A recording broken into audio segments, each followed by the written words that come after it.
Et du coup, je vais juste te poser la même question que je me suis posée à moi-même. C'est en fait, est-ce que mes objectifs restent toujours les mêmes que ceux que j'avais au début de l'année? Ou alors est-ce que comme moi, vu que tu es en train d'évoluer dans un autre domaine, il faut que tu puisses changer tes objectifs et apprendre à t'adapter?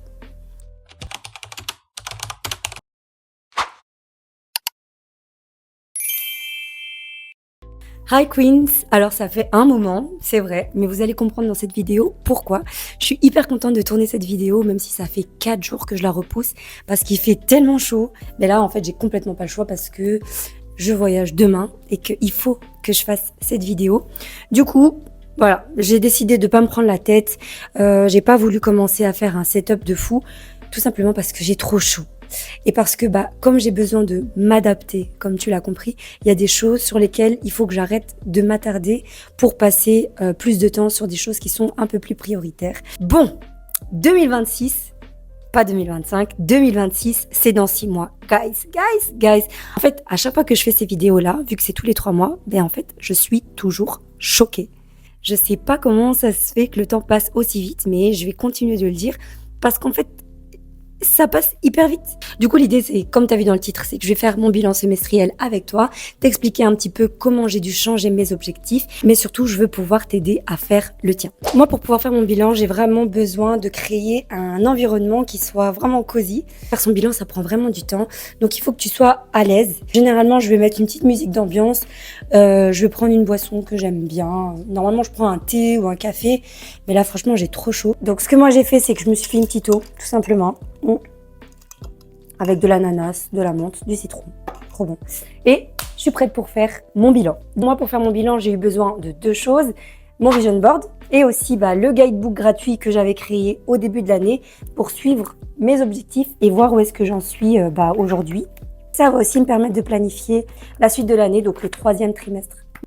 Avant d'aller un peu plus loin, si jamais ça t'intéresse de pouvoir avoir du contenu sur l'organisation personnelle, la productivité, la gestion de ton temps et tes priorités, n'hésite pas à t'abonner à la page, à liker la vidéo, même à la partager si tu as envie, franchement, ce serait cool et ça va beaucoup m'encourager. Pour faire le bilan, la première chose que j'avais faite, c'était de faire la vision annuelle. Et donc là, en fait, on va voir. Je vais être hyper sincère avec vous. Je vais voir un peu où j'ai été. Moi, j'ai déjà fait l'exercice, mais l'idée, c'est que je le partage avec toi et que tu puisses aussi pousser la réflexion pour voir déjà qu'est-ce que tu as fait, si tu as déjà tout accompli, ce que tu dois changer et pourquoi. Le but, c'est pas de reprendre à chaque fois tout le guidebook. C'est vrai qu'il est assez volumineux. Le plus gros du travail, c'est vraiment au début de l'année. Et là, moi, ce que j'ai fait, c'est que j'ai repris d'abord la vision intentionnelle de 2025 et puis ensuite, je suis partie sur les objectifs globaux de l'année que j'avais découpé aussi en objectifs par trimestre. Donc, si toi aussi tu as fait ton Vision Guidebook, on a maintenant 2 cadres qui sont déjà remplis et il y en a encore 2 qui sont à remplir pour les objectifs et les étapes. Du coup, où est-ce que j'en suis moi par rapport à mes objectifs? Pour le premier trimestre, j'avais dit perdre 5 kilos, me former dans un domaine spécifique, faire le challenge 75 soft et me former encore sur la gestion du temps et l'organisation. Le 2e trimestre, j'avais prévu donc d'atteindre 63 kilos et de maîtriser encore des outils, notamment me développer dans des outils qui vont m'aider pour mes activités. J'avais aussi décidé de commencer à créer quelques templates et je m'étais engagée à créer au moins 2 vidéos YouTube par mois. Donc en gros, mon focus était clairement d'abord le développement personnel, la perte de poids et la création de contenu.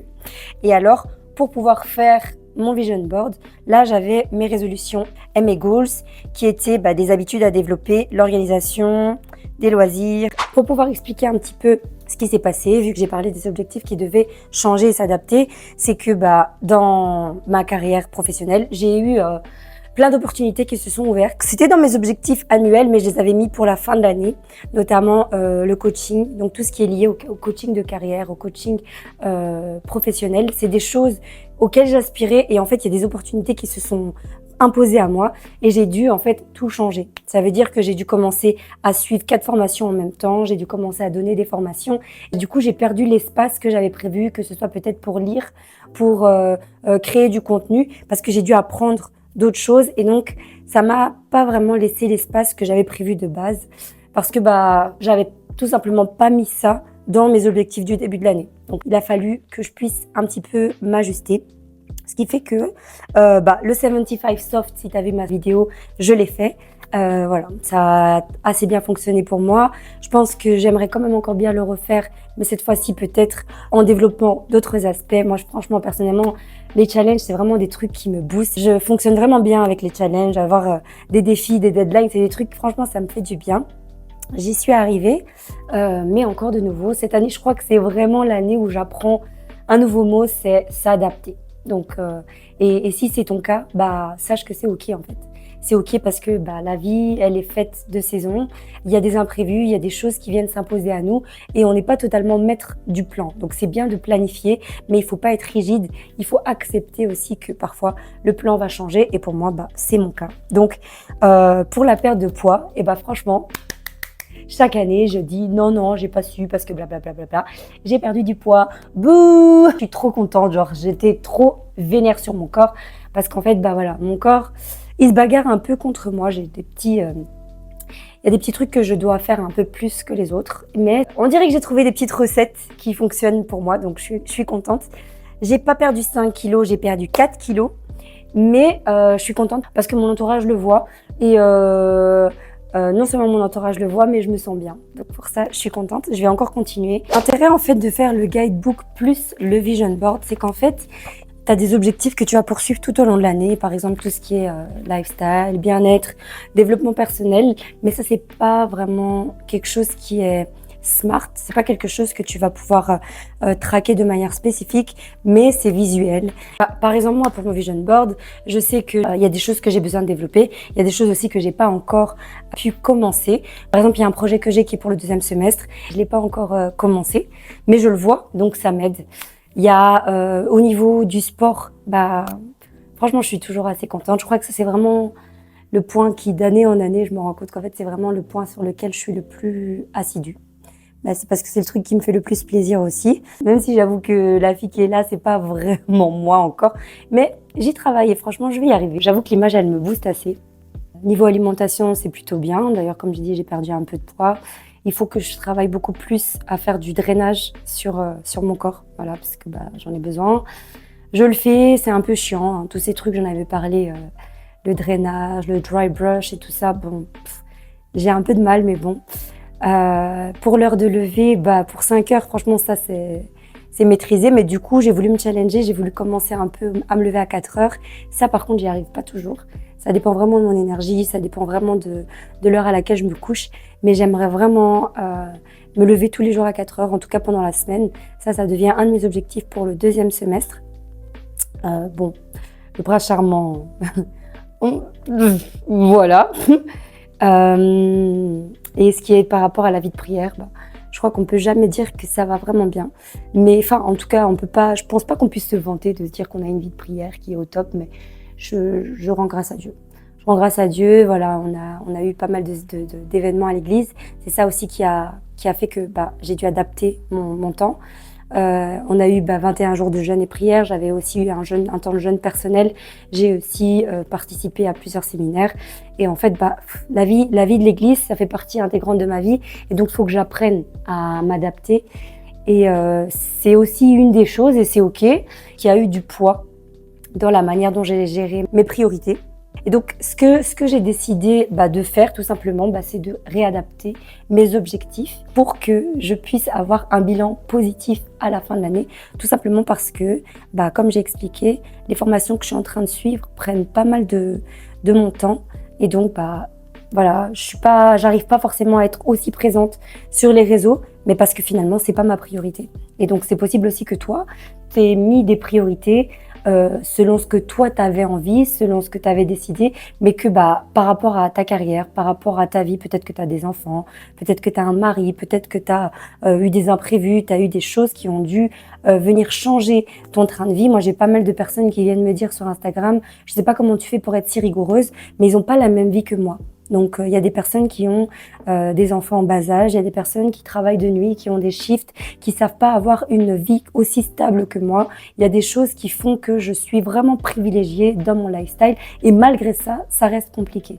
Donc, moi, j'aimerais vraiment t'encourager juste à t'adapter, à garder vraiment ce terme-là de dire je dois m'adapter. J'ai fait un plan, c'est vrai, mais ça ne veut pas dire pour autant que je dois vraiment le suivre. Il faut que je puisse changer mes objectifs, changer mon plan pour qu'à la fin, le bilan soit tout simplement positif et adapté à toi, à ta situation, à ce que tu es en train de faire aujourd'hui. Donc pour moi, ce que je vais faire tout simplement, je vais changer mon plan pour que je puisse avoir un bilan positif parce que je vais commencer à donner des coachings, je vais devoir suivre 3 formations en même temps. J'ai eu la chance, la grâce de pouvoir gérer un projet, mais je ne sais pas comment le faire. Ça veut dire que ça me prend énormément d'énergie pour gérer, pour chercher comment est-ce qu'on fait, pour apprendre aussi à travailler avec différentes personnalités. C'est des choses qui me demandent beaucoup plus de travail que mes tâches que j'avais habituellement. Et c'est OK. Moi, c'est des projets finalement qui se sont imposés à moi, qui deviennent la priorité. Et il faut que je puisse dégager du temps pour ça. Donc, les réseaux sociaux, finalement, ça devient secondaire, même si c'est quelque chose que j'aime, c'est quelque chose qui compte pour moi, mais ça compte aussi pour moi de me développer, ça compte aussi pour moi de pouvoir acquérir de la connaissance, des clés qui vont m'aider à donner le meilleur de moi-même, à encourager les gens, à impacter les gens dans leur carrière, dans leur choix de vie. C'est quelque chose auquel j'aspire. Donc, en termes de priorité, je me repositionne tout simplement. Et peut-être que pour toi, c'est la même chose et en fait, c'est complètement OK. Du coup, pour résumer, par la grâce de Dieu, j'ai eu des nouvelles opportunités, des nouvelles responsabilités, donc une nouvelle charge de travail. Et donc, ce que je vais tout simplement faire pour éviter d'avoir une charge mentale, pour pouvoir avoir assez d'énergie, je vais pas refaire un vision board, ça c'est pas l'objectif parce que de manière générale, mes habitudes et le lifestyle que je veux mener, ça restera toujours la même chose. Mais par contre, je vais pas me focaliser, je pense pas que cette année, je vais me focaliser vraiment sur les réseaux sociaux. Je vais continuer à créer du contenu, mais vu que ce qui s'est imposé à moi pour tout ce qui est lié au coaching va me prendre énormément d'énergie et j'ai besoin de temps, que ce soit pour mettre à jour mes notes, pour coacher, pour faire du suivi, pour rendre les travaux aussi qu'on me demande de rendre, j'ai besoin de pouvoir me consacrer un peu plus à ça. Du coup, pour les 2 prochains trimestres, en fait, je vais tout simplement changer mes objectifs et je vais déterminer des objectifs SMART qui seront différents de ceux que j'avais choisis. En gros, au-delà du fait que je veux t'encourager à faire ton bilan, ce que je veux vraiment que tu retiennes, c'est que il y a des saisons dans la vie où tu dois t'adapter. Et en fait, moi, je l'ai compris cette année. Bon, chaque année, j'apprends un nouveau truc. Et cette année, c'est vraiment le fait d'accepter. L'année dernière, c'était lâcher prise. Cette année, c'est m'adapter. Parce que le plan change, parce qu'il y a des choses qui s'imposent à nous. Et en fait, c'est OK. Si t'as pas un lifestyle qui te le permet, moi, je sais qu'il y a des personnes qui m'envoient des messages pour me dire « Ah, mais comment tu fais pour être aussi disciplinée ? Voilà, moi, j'y arrive pas. » Mais elles n'ont pas le même train de vie que moi. Je suis consciente que je suis extrêmement privilégiée parce que je fais du télétravail, parce que j'ai des horaires qui sont flexibles, parce que ma salle de sport est à côté de chez moi, parce que je vis seule. Il y a plein de choses qui me permettent de faire plus que d'autres et demain, je changerai de saison et peut-être que je pourrai plus faire ce que je fais aujourd'hui et je pense que c'est OK. Il faut juste s'adapter. Donc, moi, ce que je veux t'encourager à faire, c'est toujours de rester intentionnel, de vivre ta vie. Ça veut dire qu'il faut pas la vivre non plus n'importe comment. Il faut pas accepter ta situation comme étant une fatalité. S'il y a moyen d'améliorer quelque chose, s'il y a moyen de mettre en place quelque chose, fais-le, mais ne te mets pas de pression. Voilà. Moi, ce que je veux aussi t'encourager à faire avec ces mois d'été, c'est prendre le temps de vivre une vie slow. Prends du temps pour toi, recharge tes batteries. Moi, c'est ce que j'ai décidé de faire. Je vais vraiment aller un peu à un rythme beaucoup plus soft pour cet été. Je pense pas que pour autant je vais rater mes objectifs. C'est juste que je vais être un peu sur un train de vie qui sera moins rapide pour terminer ensuite l'année sur quelque chose de peut-être de plus important pour terminer le dernier sprint. Mais dans tous les cas, il faut juste profiter. Je ne te cache pas que j'ai aucune idée de ce que va donner cette vidéo parce qu'il y a le soleil qui est en train de complètement tourner, mais il fait beaucoup trop chaud. Je vais pas recommencer, mais je pense que j'ai dit l'essentiel. Et je voudrais encore te dire merci. Merci de prendre le temps d'écouter, de partager aussi mes vidéos et j'espère que ça va t'encourager. Si jamais tu es intéressé un peu plus par tous ces types de contenus et que tu veux aussi suivre mon lifestyle, n'hésite pas à aller sur mes réseaux sociaux. Donc, En route pour une vie productive, sur Instagram, sur Spotify, sur TikTok aussi. Et je te souhaite de bonnes vacances. On continue encore de chercher à être le plus productif. Comme on a dit, on est en route et un jour, on va arriver à destination. Voilà, sois béni.